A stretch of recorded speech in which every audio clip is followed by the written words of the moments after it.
Oi, pessoal, bem-vindos. Boa noite.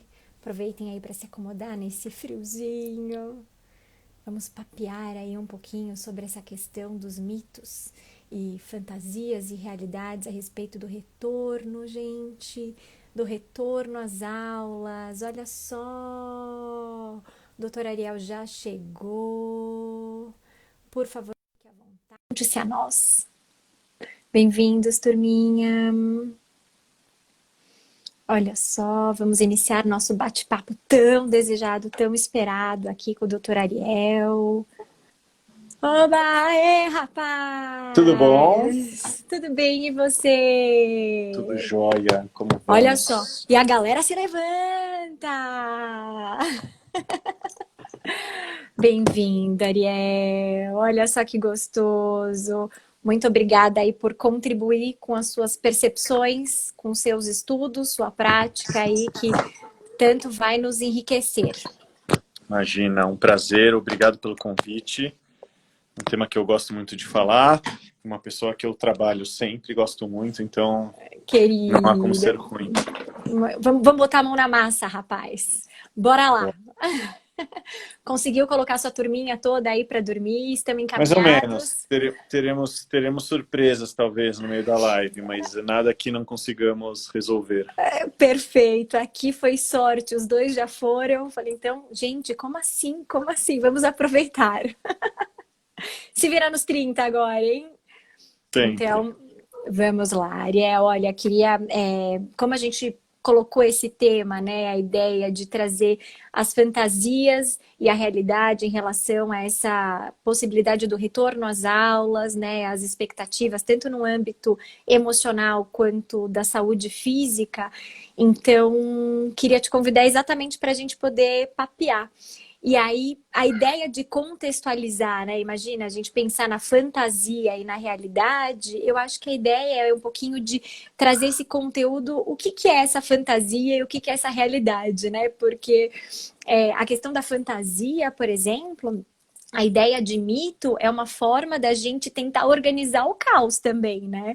Só que com ferramentas, com conteúdos que talvez não sejam tão palpáveis, né? Então aqui a ideia não é direcionar para um outro, mas a gente conseguir informar com dados aí reais, concretos, que nos oriente aí a uma postura preventiva de cuidado e de realidade. Né? Então, queria escutar um pouquinho de você, a tua visão aí da ideia desse retorno às aulas, das tuas percepções, do teu estudo aí, que eu sei que você caprichou. Tá, Então, não, eu vou, obrigado, então. Semana passada fiz uma live um pouquinho num outro formato, uma live um pouco mais informativa. Então foi mais como uma entrevista do que um bate-papo, onde eu passei alguns dados sobre, primeiro, os problemas que estavam acontecendo com as crianças na escola, como as escolas de outros países estavam abrindo, e também, assim, um pouquinho sobre a saúde das crianças, que eu acho que é o preponderante, né? Então, só uma pincelada em cima disso. Então, em primeiro lugar, no que concerne as crianças, que eu acho que são o foco principal da volta às aulas, a gente tem com alguma clareza que elas são muito menos suscetíveis, né? Tanto a pegar quanto a passar o corona, isso eu estou falando abaixo de 10 anos. E, com toda certeza, elas fazem quadros muito menos graves e uma mortalidade muito, muito baixa. Tá? Então, para comparar, por exemplo, com a mortalidade do influenza, só nesse ano nos Estados Unidos a gente teve 2 vezes mais morte por influenza em crianças do que por corona. Então, dessa forma, eu acho que traz um pouquinho mais de segurança para as mães que falam, olha, mando ou não mando meu filho pelo meu filho. Então, pela saúde dele, vale ela ficar mais preocupada em mandar em qualquer ano entre abril e junho, que é a fase do influenza, é um risco um pouquinho mais grave, um pouquinho maior do que o risco de mandar agora com o corona. Então, isso para a saúde da criança, tá? Então, outro dado para se ter é que em anos normais de influenza, são 3 a 5 vezes mais mortes de criança por influenza do que está acontecendo hoje por corona, tá? Eu já vou comentar do assunto da carga viral, tá? É super interessante. Mais uma coisa sobre as escolas. Então, a gente sabe que todos os países onde as escolas abriram, as escolas permaneceram abertas, sem alteração da curva da mortalidade, sem alteração da curva de internação, salvo com Israel. Salvo com Israel, tá? Então, Israel foi um caso particular. Foi um caso que, ao mesmo tempo que abriram escola, no intervalo de 2 semanas, abriram bares, restaurantes, praias, tudo junto. E com um pequeno agravante, que quando abriram as escolas, o fizeram sem as medidas de precaução necessárias. Então, abriram todas as séries, todo mundo junto, e para adicionar uma pitadinha de crueldade, fez um calor muito grande durante 4 dias, muitas reclamações dos pais, do que as crianças não iam usar máscara, etc, etc. Então, o governo falou, tudo bem, não usem máscara, podem fechar a janela e ligar o ar-condicionado. Então, foi um Sim. prato cheio para espalhar o corona, né? E, na verdade, eu falo isso, mas foi uma escola tradicional de Jerusalém, cujas crianças dividem, 38, 40 crianças dividem um espaço de 50 metros quadrados, então as salas são bem cheias. E nesse ambiente houve uma pequena epidemia, tá? Então, esse foi o contexto de Israel. Todos os outros países da Oceania, países da Europa, tá? A maioria, salvo a Itália, que ainda não abriu, mas vai abrir agora dia 14 de setembro. E da América, tá? Canadá, Estados Unidos, está todo mundo abrindo, e todo mundo abrindo tranquilamente, e abrindo em situações piores que São Paulo, tá? Em algumas situações do R, que é aquela taxa de transmissão. Então, eu acho que isso é reconfortante para saber que as crianças pegam menos, os quadros são mais leves, as crianças passam menos e Sim. estão sofrendo um pouco com as escolas fechadas. Sim, me veio uma coisa na cabeça, né? Até pensando no contexto aqui em casa, meus pequenos, como você bem sabe, eles têm aí uma questão respiratória, né? Então, essas crianças estariam inclusas, né, Tá, nessa questão do retorno, porque, por exemplo, a gente sabe, como você até chegou a comentar, dessas escolas clandestinas, né, desses encontros que acabam ocorrendo. Morro de vontade, entende? Entretanto, quando eu penso no meu caso, que acredito que tenham outros casos de outras famílias com pessoas que tenham aí uma questão mais suscetível, dá um cagaço, rapaz, entende? E aí, como é que seria para essas crianças, para essas famílias que têm aí talvez um integrante mais suscetível? Qual que é a tua percepção? tá. Então, assim, as decisões eu acho que devem ser divididas com o pediatra das crianças. No seu caso, eu já vou opinar. Seus Obrigada, filhos, já antecipa, por favor.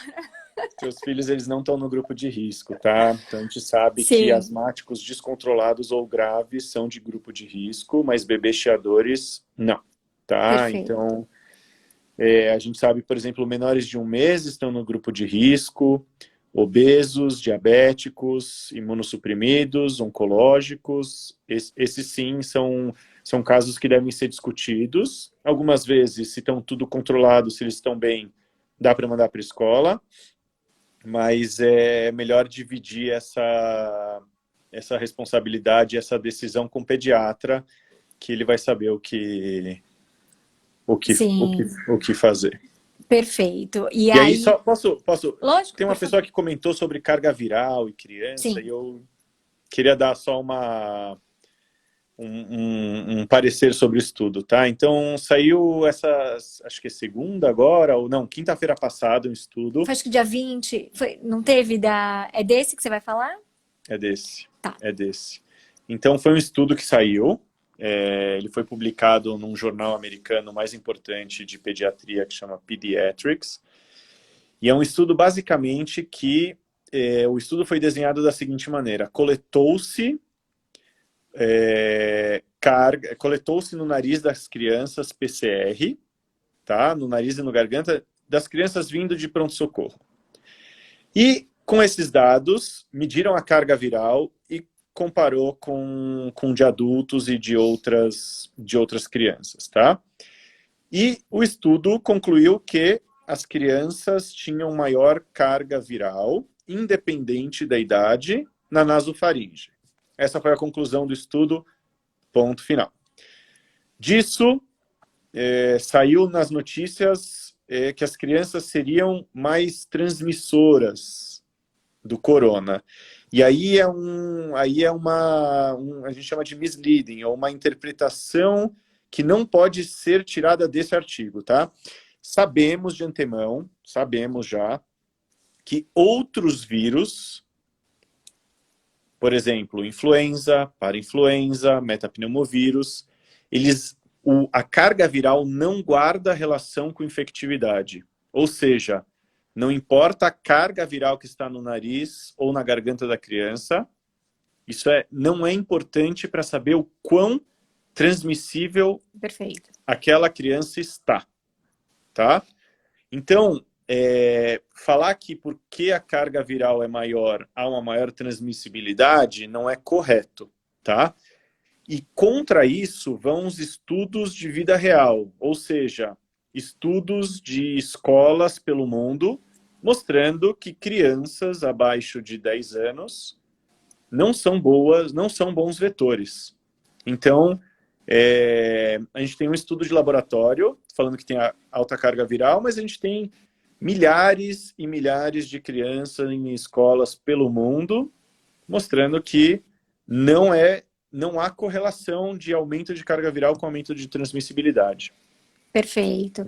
E aí, queria te perguntar, assim, porque pelo menos no consultório residencial, tem aparecido muitas crianças, casos novos, até fora do Brasil, da questão desse desconforto, né, da restrição e manifestações nesse emocional. Então, assim, surgiram casos assim como dificuldade de dormir, alteração de alimentação, cutucar unhas, roer unhas, cabelo, enfim, assim, uma série de questões devido a essa restrição toda, né? E aí eu tenho feito aí algumas orientações que, inclusive, quando a gente cuida da criança, a gente tem que cuidar do sistema familiar e como, de uma certa forma, parece que a gente regrediu, né? Porque, assim, a criança desenvolve... A primeira fase dela, do desenvolvimento do social, é a família. E depois ela vai para a escola e amplia as suas relações, mas parece que a gente retomou, né, para aquele status anterior dessa família como foco desse social.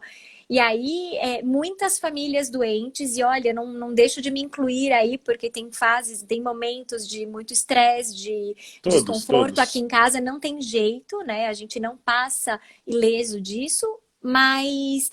E esse desconforto que eu fico pensando, como é que tem aparecido no teu consultório, né? Assim, você nota uma maior frequência, maior preocupação dos pais, fantasias, ansiedade, o que surge aí para você enquanto pediatra? Tá, então, bom, alguns foram encaminhados para você, mas uma Muito percepção, obrigada. é uma percepção minha e uma percepção de muitos colegas pediatras, né? A gente tem um grupo grande que se comunica, mas muitas queixas de origem psicossomáticas. Então é isso, são pacientes que estão muito ansiosos, que eles não têm uma dimensão de quando isso vai acabar, né, as crianças, quando eu vou ver meu amigo, quando eu posso sair de casa, quando eu... Então eles evoluem com muita ansiedade, por muitas vezes comportamento agressivo, roendo unha da mão, roendo unha do pé, batendo nos pais, gritando, birras, chiliques, voltando a fazer xixi e cocô na calça, tá? Sim. Muito frequente. Parassonias, que assim, não conseguem, altera totalmente o horário do sono, não conseguem dormir. Quando dormem, tem despertares. assim, muitas outras formas de somatização dessa ansiedade. Então, daí eu te devolvo essa questão, até porque é uma curiosidade minha, como que você trabalharia isso? É com a criança, é com os pais, Perfeito, é com o conjunto? Isso é uma coisa que perfeito. eu te encaminho, não tenho a mínima ideia do que você vai fazer. Perfeito. E tem vamos lá. Então, assim, normalmente, quando os pais me ligam, eles já vêm com uma carga de muita ansiedade, de uma voracidade por uma resolução, né? Então, quando a criança manifesta, a carga dos pais está muito maior, né? Até as crianças que você atende, provavelmente, até pela idade, elas têm uma série de recursos, mas os pais têm mais recursos pela própria vivência, pela própria maturidade. Então, o que que acontece? Eu faço uma primeira sessão, que eu costumo dizer, uma primeira sessão família, né? Eu coloco pai, mãe, criança junto, a gente adapta, porque eu tenho feito online, por enquanto eu ainda não retomei, sabe, nesse encontro presencial. E aí eu busco localizar a queixa, porque assim, processo terapêutico só tem trabalho, a gente só tem norte quando tem angústia. Então eu tenho que fazer um mapeamento da onde está localizada essa angústia. Então, assim como você localiza qual é o bichinho, vamos pensar assim, eu vou localizando qual é essa angústia, onde é que está localizada essa angústia. Então, na maioria dos casos que eu tenho atendido nesse processo de pandemia, a angústia está localizada nos pais. Mas as crianças manifestam aí comportamentos, uma dificuldade para dormir, uma série de coisas, e aí eu faço um trabalho de orientação aos pais e um trabalho também com a criança para localizar o desconforto, qual é a circunstância, para que ela se aproprie dos recursos que ela tem para fazer esse enfrentamento.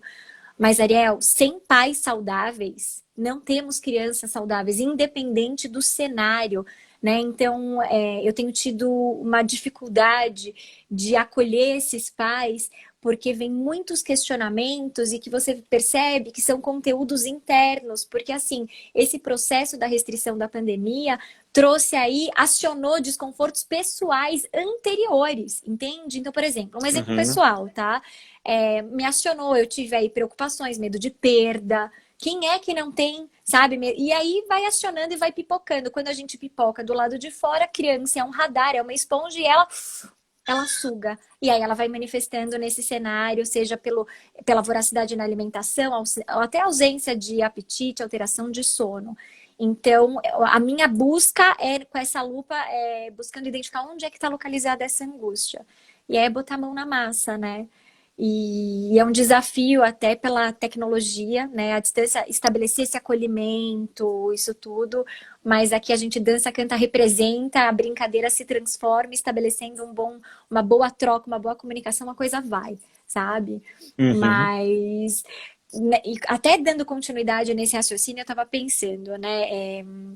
Tendo essa possibilidade do retorno às aulas, isso tudo. Na live que você fez, eu vi que passou uma pergunta, né, do tipo, mas como é que seria essa readaptação das crianças, né, ainda mais numa educação infantil, nesse retorno? E aí, eu queria contribuir com o emocional, mas eu queria entender da tua percepção da parte da logística da coisa, da parte preventiva, sabe? Como é que seria nessa prevenção esse retorno, a possibilidade desse retorno? Tá, então, do ponto de vista médico, né, e profilático, assim, para que não haja maiores infecções, nem surtos, por assim dizer, porque a gente não pode chamar de epidemia porque estamos vivendo uma pandemia, né?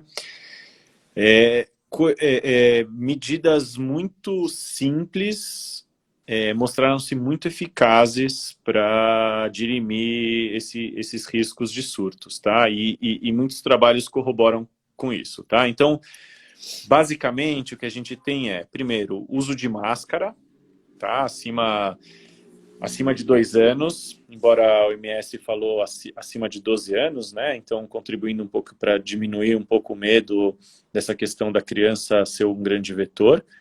Mas ainda para a escola acima de 2 anos, uso de máscara. E do que eu tenho visto, tá? E lido, quando a criança está na escola, assim como ela come melhor, ela também respeita melhor as regras. Então, se está todo mundo usando, não vejo porque a criança não vai usar. Obviamente, uma vai gritar e vai tirar, daí conversa-se. E assim, e tem modelo de usar sem máscara, tá? Já vou falar. Então, isso é a primeira coisa. A segunda coisa é tentar manter um distanciamento de 1 metro, pelo menos, ou 2, se possível. Diminuir o número de pessoas na sala. Troca de máscara a cada 2 horas e bastante lavagem de mãos, tá? Sim. Adultos não podem entrar na escola, a não ser os professores, e aí depois eu quero te fazer uma pergunta sobre isso. E a entrada e a saída tem que ser escalonada. Então, trazendo 2 artigos recentes que são muito interessantes dessa semana. Um foi, acho que a maior compilação de dados pediátricos, foi um consórcio europeu com 600 casos, tá, de crianças na Europa. Então, a Itália contribuiu, a Espanha, a França, enfim, a Inglaterra. E mostrou, assim, ratificou alguns dados que a mortalidade é muito, muito, muito baixa e é principalmente em crianças com antecedentes mórbidos. Mas o fato que mais me chamou a atenção foi o fato que foi feito um questionário pesquisado à fonte da onde aquela criança pegou o corona. E só 4% das crianças pegaram de outras crianças. O resto foram pais ou outros cuidadores, tá? Esse fato já é um fato que já traz bastante calma para mostrar que as crianças elas não passam entre si.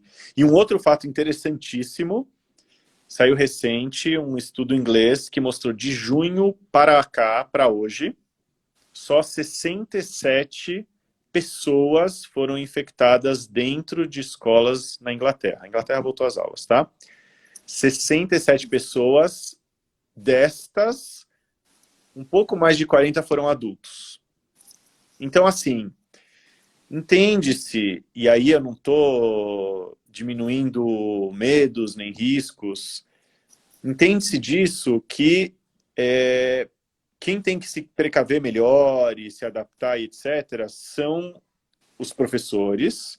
E aí, meu total apoio aos professores. Os que têm fator de risco devem ser afastados, obviamente. E os que não têm fator de risco precisam tomar alguns cuidados, como bastante lavagem de mão, não frequentar uma sala de outros professores, então evitar a todo custo. Então, é mais seguro ficar com as crianças do que ficar com outros professores, tá? E aí eu vou perguntar uma coisa para você, mas me perguntam bastante sobre o infantil, né? Que o infantil é muito toque, é muito abraço, etc, tá? Existem alguns países, dentre eles Finlândia e Holanda, que eles fazem clusters ou bolhas. Então, assim, sem uso de máscara, sem distanciamento social, a mesma professora com aqueles mesmos 5 alunos, ela vai seguindo e vai dando aula para esses alunos. Surgiu algum sintoma em alguém, suspende-se a aula, faça o teste Daquele grupo. Daquele grupo. Faça o teste de PCR, vindo normal, retoma a aula. Vindo alterado, pesquisa todo mundo, 10 dias, voltam, ou 14, volta-se às aulas. Então, mostrou-se uma segurança muito grande nisso. Então, eu estou bastante tranquilo como pediatra e ainda mais como pai de querer retornar o quanto antes à escola dos meus filhos. Eu vejo o sofrimento aqui em casa e eu tenho um pequeno, né? 2 anos, está fazendo o Zoom dele diariamente com as professoras guerreiras aí tentando chamar atenção e guardar. Mas às vezes eu penso nos menores. 1 ano, como que readaptaria, né? Então, qual que é a questão? Como que uma mãe vai deixar seu filho pela primeira vez na porta da escola, porque ela não vai poder entrar, tá? Sim. Isso daí é regra muito clara. Viu-se que o adulto que é o transmissor, então ele que não pode entrar. E de repente vai lá, deixa, fecha a porta e depois vai buscar. Sim. Então, sim. Então vamos Como que você pensar. vê? O que que acontece, né? Quando a gente fala desse processo de readaptação, para mim não é nenhuma readaptação, né? Porque é um novo sistema, né? Porque se a gente parar para pensar, o sistema, ele funciona desse jeito. Quando a gente acrescenta algo ou retira algo, o sistema ele se desestabiliza e ele tem um novo formato. E o que a gente está falando é de um novo formato. Então, se é um novo formato, não é uma readaptação, é uma nova adaptação, né? E adaptação por adaptação, a gente tem que pensar que o vínculo de confiança é primordial, né? Eu já trabalhei dentro de escola, inclusive na educação infantil, fazendo adaptação. Então fica muito claro desse vínculo de confiança. Então, pais inseguros, filho inseguro, entende? Então a primeira coisa é, a partir do momento que for decidido, é sentir-se seguro para e realmente delegar. Porque querer ficar aqui controlando lá, isso tudo a criança capta, e mesmo porque não vai ter nem a possibilidade de ter o controle, porque não vai ter o acesso, né? Então é esse vínculo de confiança. Agora, se pai não entra, professor sai. Certo? De alguma forma, a gente vai ter que pensar em estratégias para que essa criança, inclusive esse pequenininho, né, ele se sinta também seguro para. Então, acho que as escolas deveriam pensar não apenas na restrição da entrada do pai, mas na possibilidade de saída desse professor e que não necessariamente precisa ser apenas no físico, entende? Na hora de resgatar, mas se já tem a possibilidade de um retorno, a gente já trabalha projetos, estímulos, possibilidades à distância para esse futuro reencontro. Então, de repente, trazer alguma coisa de casa, algo que queira mostrar, que construiu, para que haja o que? Uma conexão. Então, a gente tem que pensar em algo que encaixe, porque professor sai para buscar quem está fora, entende? Para poder autorizar essa entrada. Então, pensando num sistema lógico, eu teria assumido uma estratégia como essa, sabe? E eu acho que é possível com as crianças pequenas, sim. Entende? Assim, mas sem a segurança dos pais, eu não acho possível. E aí eu te pergunto, porque, por exemplo, eu tenho mães, é mais comum das mães do que dos pais. Por que será, né? Mas tá tudo certo. E aí o que que acontece? Mesmo durante o trabalho terapêutico, né, você percebe claramente essa insegurança e até o desejo do controle, Ariel, sabe? Assim, de solicitar frequentes relatórios, entende? Uma série de coisas e você percebe claramente que é uma ansiedade da figura materna. Então, a gente não vai poder manter esse clima para viabilizar um futuro reencontro. Então, a gente tem Uhum. que trabalhar o clima anterior, né? E aí é possível, com orientação, sem dúvida. Começar em Isso de, casa. sem dúvida, sem dúvida. Poder identificar quais seriam as possibilidades, porque o que acontece? Vai ser um fator gerador de ansiedade de qualquer forma, né? Porque assim, se a gente for assim, consciente, o que a gente está vivendo é um fator estressante por si só. E ele é Uhum. traumático, né? Se é traumático para nós adultos, não que não seja para criança, mas vai ficar um registro como se fosse. Vamos imaginar uma árvore e a árvore está crescendo. Aí, de repente, num dos galhos vem uma vivência sofrida, difícil, ficou um machucadinho, mas aí vem as folhas e tamponam. E aí vem um próximo galho e assim vai. Então, quer dizer que vai ficar um registro nesse emocional, nessa construção dessa identidade de um sofrimento, de uma dor, mas não é que ela vai ficar fragilizada. Mas futuramente, quando vierem estímulos externos que retomem aquela sensação do galho anterior, E vai talvez da acionar. Flora. Uhum. Exatamente, né? Isso para nós adultos acontece, então para a criança provavelmente também vai acontecer, né? Então, a gente tem que cuidar disso, porque não deixa de ser um fator estressante, Com certeza. não é? E aí, assim, da tua vivência, você sente isso, essa preocupação das mães? Você Ah, sim, tem com isso? certeza. Só não Com fala certeza. das outras mães, não de mim, por favor, tá? Não, não, de todas, de todas. Eu tenho dos dois lados, tá? A vivência tanto da clínica particular quanto do ambulatório público que eu faço, tá? Sim, Então, primeiro, fantasmas e fantasias que se faz, né? Em torno do retorno à escola. Putz, será que eu estou mandando meu filho para o abatedouro, né? Então, sim, vejo slogans criança segura, criança em casa, não mande seus filhos para Nossa, a morte, umas coisas assim que é, eu vejo muito mais risco da criança não ir para a escola, então, principalmente no ambiente público, assim, e sem querer ser sim. elitista nesse caso, né? É, as crianças têm uma vivência, em algumas circunstâncias, um pouco tóxicas, né? Então, são Sim, pais que têm uma carga alta de trabalho, pais que saem cedo, voltam tarde, não ganham o que seria de merecimento, então bebem, voltam para casa, talvez não tenham a melhor orientação, acabam por bater na esposa, na sim. criança. E a escola, ela é um Ela refúgio dessa protege. criança, ela protege e mais, né? Ela, na verdade, ela é um radar, ela tá olhando as É crianças, um contorno, né? exato, e ela é um fator talvez, de percepção desse tipo de abuso e de violência, e de relato para a vara da infância, para o conselho tutelar, ou, né? Então, assim, eu vejo dessa forma, e aí alguém me perguntou das avós, né? Sim, a Rony, querida.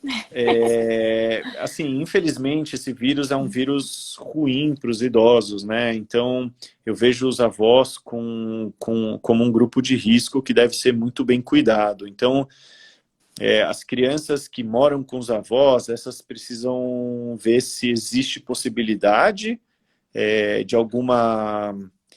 de talvez alguma dinâmica diferente em casa, em que as avós e as crianças não se encontrem, ou essas são as crianças que não vão voltar para as escolas.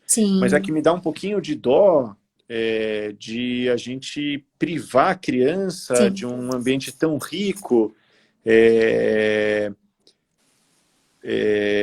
nesse período todo, até que venham as vacinas. Então, assim,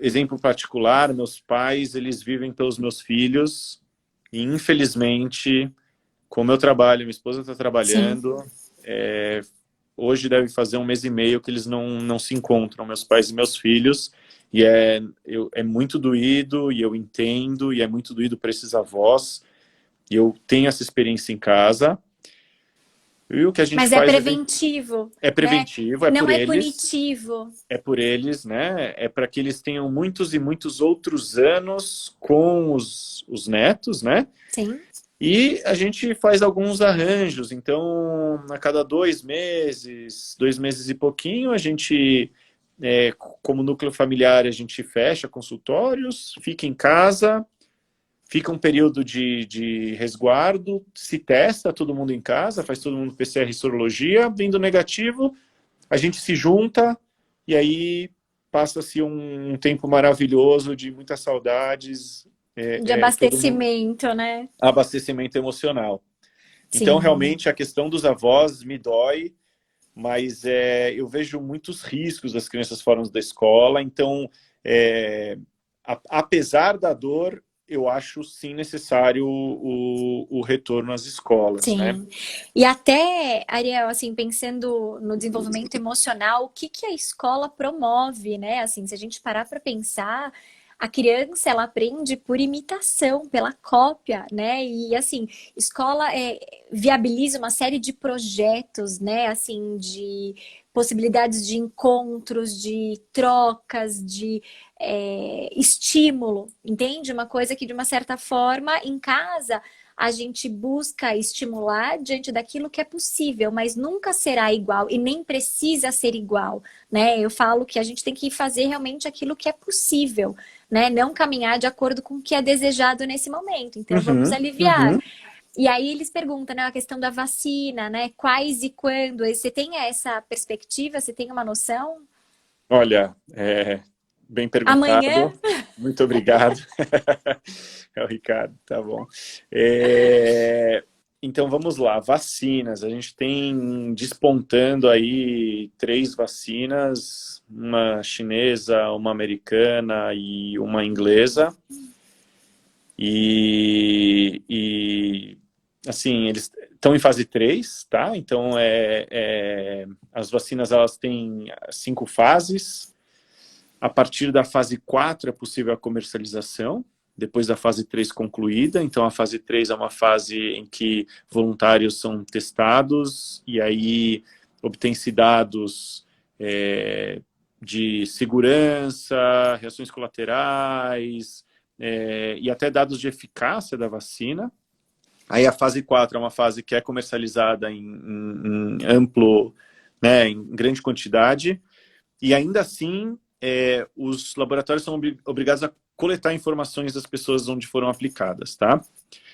Então a gente tem algumas vacinas na fase 3, e essas 3 vacinas que eu citei, elas já devem, até o final do ano, liberar resultados, e uma vez os resultados liberados, acredito-se que liberar-se-á uma possibilidade de a gente fazer uma fase 3 expandida com comércio. Então, é uma coisa um pouco nova. É assim, a vacina se mostrou segura? Sim. A fase 3 demora 1 ano. Não para o corona e não no fast track, mas é verdade. Normalmente demora 1 ano. Isso é totalmente verdade, tá? Mas o que acontece é que estamos vivendo épocas muito diferentes de tudo que a gente já viveu. O mundo parou por causa do corona. Então, são vacinas cuja tecnologia já é conhecida. Então, isso atenua um pouco. É como a vacina do influenza. Toda vacina do influenza é uma vacina nova, tá? Todo ano são cepas diferentes. Como a gente já conhece a tecnologia e como a gente já testou essa vacina, então essa vacina ela entra num fast track, que é por isso que talvez não demore 1 ano para sair a liberação para aplicação na população, tá? Então eu espero, sendo bem sincero, que até o final do ano tenhamos a vacina. O governo federal tem um acordo com Oxford, que se por um acaso os resultados saírem antes de dezembro, eles vão enviar 15 milhões de doses para o Brasil em dezembro, mais 15 milhões de doses em janeiro. Isso não sou eu falando, isso aí está assinado, diário oficial, está tudo bem estabelecido. E mais 70 milhões, eu acho que até abril ou maio, e depois disso o Brasil já vai ser autossuficiente na produção.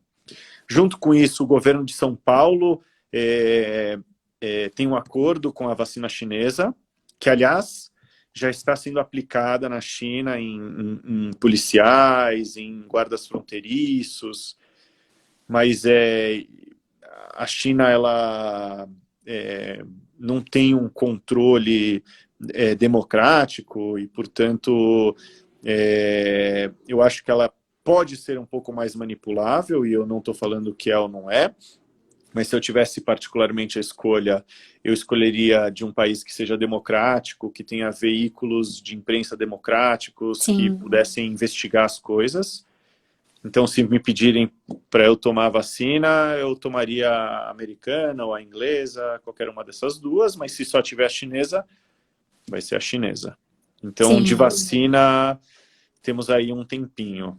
Então, a gente tem que ver até lá o que faremos, né? Perfeito. E aí, enquanto aguardamos, vamos pensar assim, como é que a gente pode cuidar, né, nesse ambiente da casa, né? O que a gente pode viabilizar. E eu acho que o que é importante a gente ter como norte é que toda criança, ela precisa de um projeto de vida. Todos nós somos movidos por um projeto de vida, né?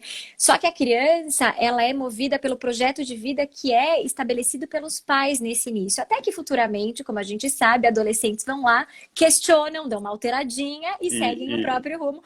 Mas os meus filhos seguirão os meus, tá? Os meus projetos, por favor. Obviamente, sempre os seus desejos e projeções. Tá vendo? Mãe aqui controladora. Tô brincando, gente, piadas à parte, mas qual que é a ideia?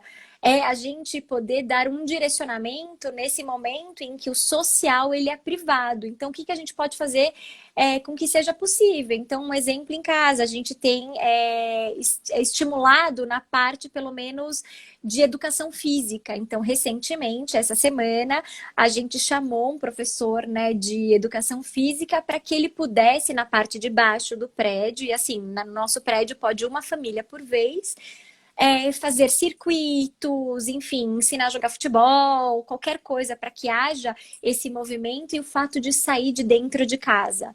Né? E é uma coisa que a gente foi viabilizando aos poucos, mas o medo inicial, o pânico inicial, a gente também viveu. Né? E quem é que não viveu? Se a gente olhar farmácias e supermercados, né? Naquele começo foi uma loucura. Eu me lembro, assim, de ter ido comprar um Tilenol e aí a moça do meu lado olhou e falou, não, não, não, não, não, isso não é hora de comprar, porque se você precisar usar, eu falei, não, mas como assim? E eu nem tinha me ligado, sabe? Então, viabilizar movimento, né? Porque não adianta a gente só querer alimentar a cabeça, né? Fazer o acompanhamento das atividades Boa, boa. pedagógicas, né? Uhum. Eu costumo dizer, Ariel, que vamos imaginar, deixa eu pegar uma caneta melhorzinha, ó, pra gente visualizar. A gente está vivendo um momento que a gente tem, não que agora seja o único, mas a gente tem que estimular a criança como um todo. E a sensação que eu estava tendo na minha casa é que a gente estava estimulando sua cabeça, né? Atividades, Zoom, alfabetização, porque eu estava realmente preocupada e eu gosto dessa coisa de alfabetização. Assim, é uma coisa que eu tenho paixão mesmo e é um Uhum. presente, talvez, da pandemia, poder acompanhar essa ampliação de repertório. Vamos pensar. Mas o que acontece? A gente tem que estimular o todo, até para que a criança fique equilibrada, porque senão ela vai ficar apoiada o quê? De ponta cabeça. Entende? Isso daqui traz um desequilíbrio enorme. Então, por exemplo, botei a criançada aqui para fazer essa atividade, mas eu tive que dosar entre o meu medo, o que era exagerado, né? E Uhum. aquilo que era necessário, entende? Então, eu acho que é um bom exercício para as famílias, né? Não, De adorei a exercício. analogia, adorei a Não analogia, é? muito boa e até traz, né, uma outra questão que as crianças têm engordado muito. As Sim, crianças têm comido demais por ansiedade e não estão fazendo esporte. sim. Então, nossa, brilhante sua analogia, gostei demais Que e bom. precisamos colocar as crianças para trabalhar um pouco, para correr, para pular. E aí, tem mais uma pergunta aqui, não sei quem é esse telespectador aí que está olhando, mas Vamos ele lá. falou de tablet Do e tablet. iPad. Tem sido uma Tem sido. necessidade. Qual o potencial impacto? Excelente pergunta. Ninguém sabe. A gente tem noções de impacto em crianças, mas são noções de estudos um pouquinho menores. Agora o Corona vai proporcionar um mega estudo. A gente vai saber depois, mas a gente sabe pela Academia Americana que até 2 anos, ideal é 0 tempo de telas. De 2 anos até 6 anos, enfim, isso é discutível. A gente tem 1 hora de tela. E agora a gente tem uma vida inteira de tela, porque os pais precisam trabalhar e aí as Sim. crianças ficam no tablet. Mas vai ser uma boa Posso. experiência real life. Pode, Eu pode. queria contribuir, né? Retomando entre aquilo que é possível e o que é desejado, né? Eu ainda opto pela possibilidade com a intenção de manter um bom clima dentro de casa. Eu acho que assim, se tivesse que colocar uma hierarquia, eu colocaria como primordial a gente cuidar do clima de casa, porque esse clima de casa ele vai trazer de uma certa forma 12 horas, ó, Gabi. Como assim, Gabi? Não entrega a gente não.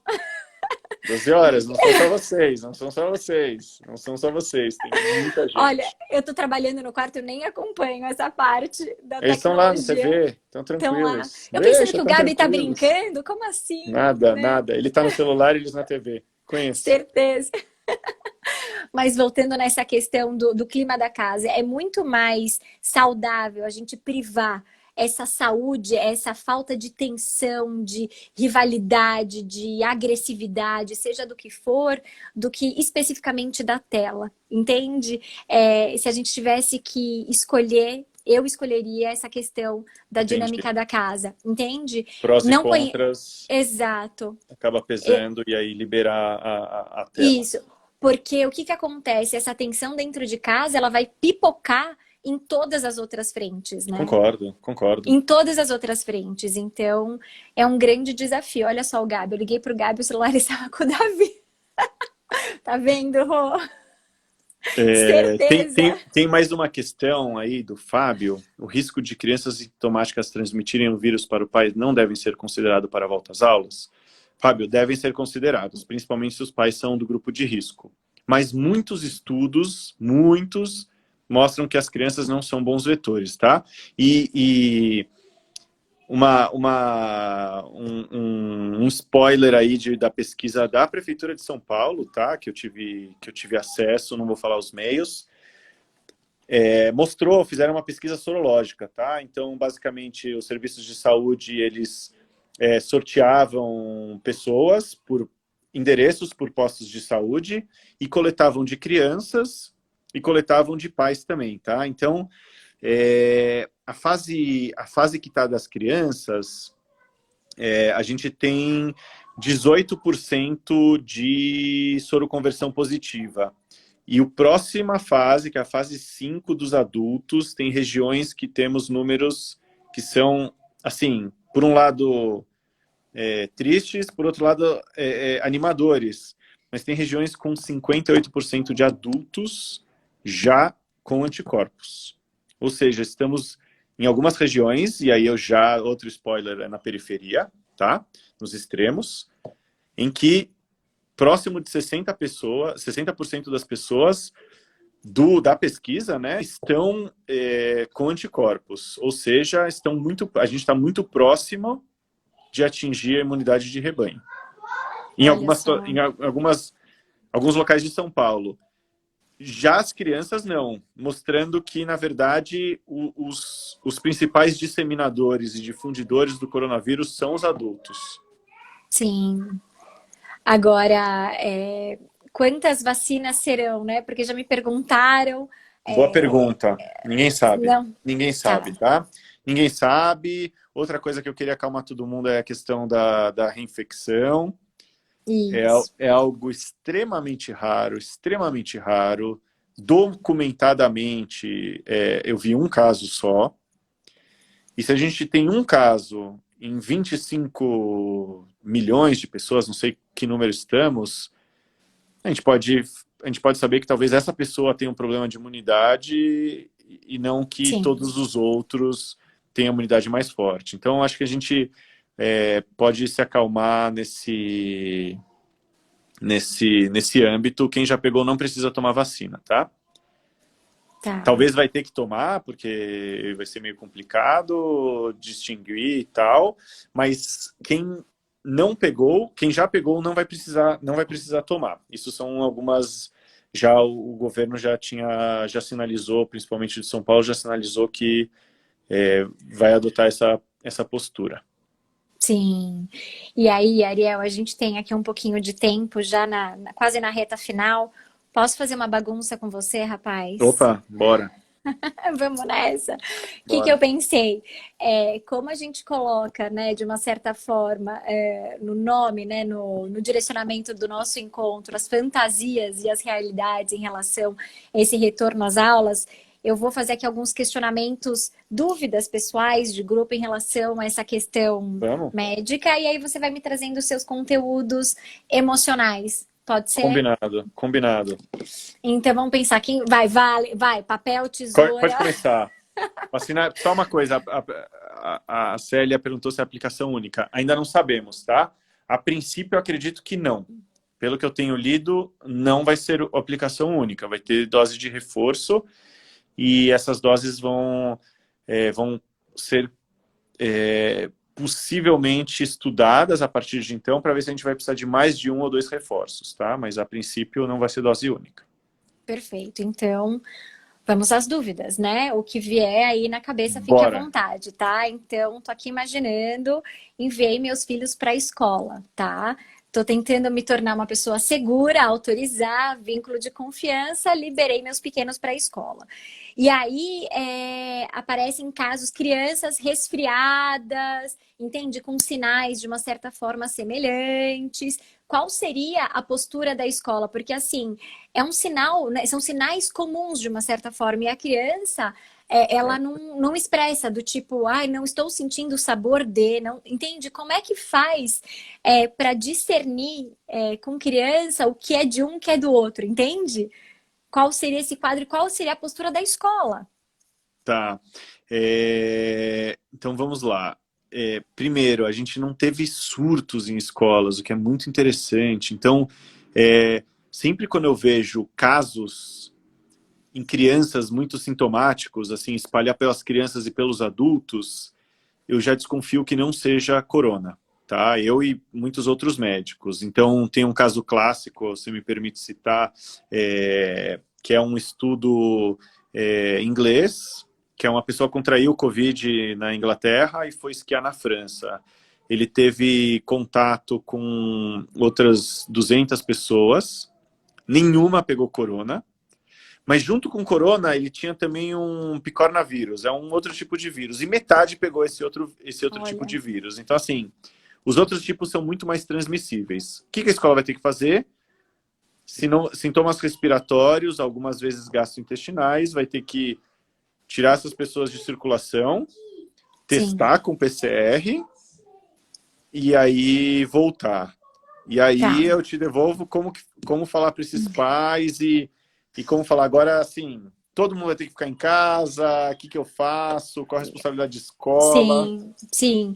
E eu acho que o norte é a confiança, né? Então, primeiro eu acho que tem que ficar bem claro para essa escola, para a equipe de professores, né? Toda a parte preventiva, quais seriam esses sinais de alerta e imediatamente informar. Né? Porque a partir do momento que a gente não pode entrar na escola enquanto pai, enquanto mãe, cabe à escola e a esses professores e a equipe que acompanham as crianças poder realmente informar. É um voto Informar e de ter confiança. segurança. Boa. Exatamente. É voto de confiança, né? É voto de Sim, sim, com confiança. certeza. Tem uma pergunta, posso responder? E os Por casos favor. temos experiência cotidiana de casos que mantém IgM ativo. Na verdade, não é o IgM, acho que talvez você esteja falando do PCR, tá?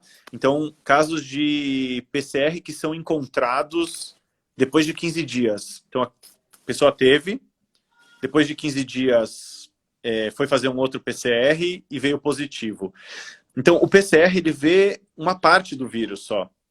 E o que a gente tem visto é que depois de 15 dias em casos leves, assintomáticos, aliás, depois de 10 dias em casos assintomáticos, esse PCR ele já não é mais, ele é um PCR que não infecta. A gente chama de não viável. Então você pega esse vírus e tenta colocar ele numa cultura, tenta fazer ele crescer, ele não cresce mais. Então, com Sim, alguma segurança, e nunca digo nunca e nem, nunca digo sempre com relação à saúde, mas com bastante segurança, essas crianças podem, sem refazer nenhum exame, voltar, tá? perfeito. E uma dúvida, né? Acho que vai, a gente amplia, né? Não só crianças, mas de modo geral.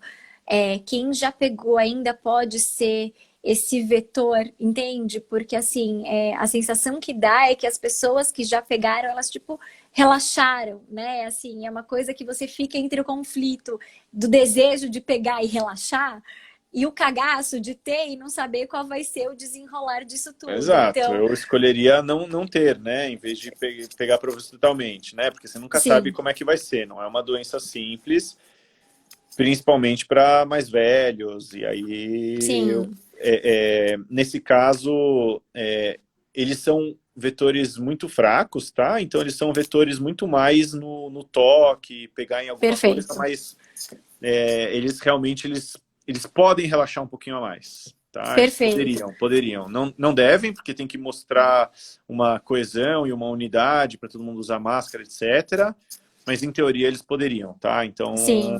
eu Que acho pelo que com menos alguma mantenham a segurança. higiene, vamos pensar dessa forma, Sim, né? sim, sim, Assim, mantém higiene, lavagem de mãos, porque isso sim eles são sim, vetores, né? Eles podem pegar em algum lugar com corona, depois pegar na mão de perfeito. alguém portanto, passar. E aí perguntaram se necessário um pediatra na escola. Eu acho que não, e eu vejo as crianças não estão sofrendo nada com esse corona, tá? Mesmo no consultório, todas as famílias que eu diagnostiquei foi sempre baseado nos pais e dificilmente nas crianças, tá? Um caso só que a criança que teve uma febre, a gente coletou e aí viu-se que na verdade foi uma outra pessoa que trouxe, passou para a mãe perdeu o olfato, enfim, Sim. as crianças estão Então, super tranquilas e protegidas, graças a Deus. Perfeito. Então, pensando de uma forma prática, qualquer sintoma sempre aciona a pediatra, né? Pensando... É, a princípio, sim. A princípio é bom até para dosar riscos do tipo, e minha avó e minha mãe, Sim, e como que a gente vai manejar a família, quanto tempo eu tenho que ficar afastada, colho qual exame, porque, sabe, tem teste sim, rápido, tem PCR, tem sorologia, todos são exames bons, tá? Mas eles têm o seu... Eles têm o seu momento de serem coletados, a sua indicação precisa. perfeito. Você tem mais alguma pergunta do emocional? A gente pode encerrar e eu vou me livrar dessa pergunta. Me conta. Não, olha, eu tenho várias perguntas Tu. emocionais e tal, até porque assim, eu me pergunto como que a gente vai estudar esse período futuramente, ou que tipo de sequela trará para as crianças, Sim, que tipo de sequela esse tempo absurdo de telas, esse tempo sim, absurdo de confinamento, de sedentarismo, de não perspectivas, de privar as crianças dos amigos, privar as crianças de primos, de pessoas queridas, que isso vai, né? Que tipo de galho, como você sim, falou, isso vai cultivar, sim. né?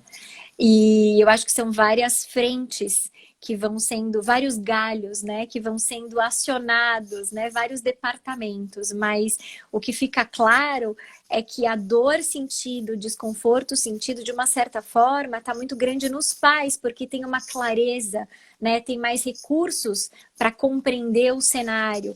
Entretanto, a criança, ela capta esse clima, né, parece até repetitiva, mas a ideia é que a gente consiga administrar para que esse registro no galho da criança, ela adquira e desenvolva recursos e quando futuramente acionar esse galinho, que não traga uma angústia tão desproporcional ao fato, sabe? Assim, que ela consiga realmente Aprendizagem. administrar. Exatamente. Mas, Ariel, com todo o Tá, só coração, posso, muito... tem Fala, por favor. uma última pergunta da Marina. Por Existe uma favor. movimentação da Sociedade de Pediatria a favor do retorno às aulas devido a toda a parte emocional das crianças? Enfim, não só da parte emocional, mas muitas outras partes.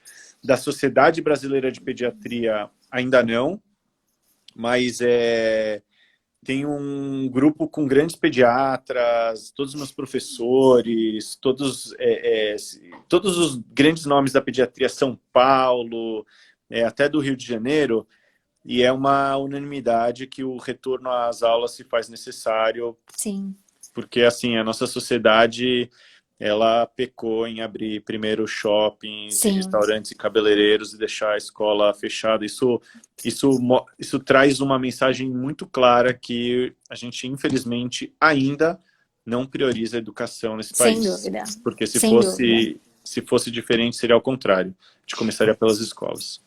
E quais serão as consequências disso, né? Quantas pessoas se desinteressando pelo ato de Sim, sim. estudar.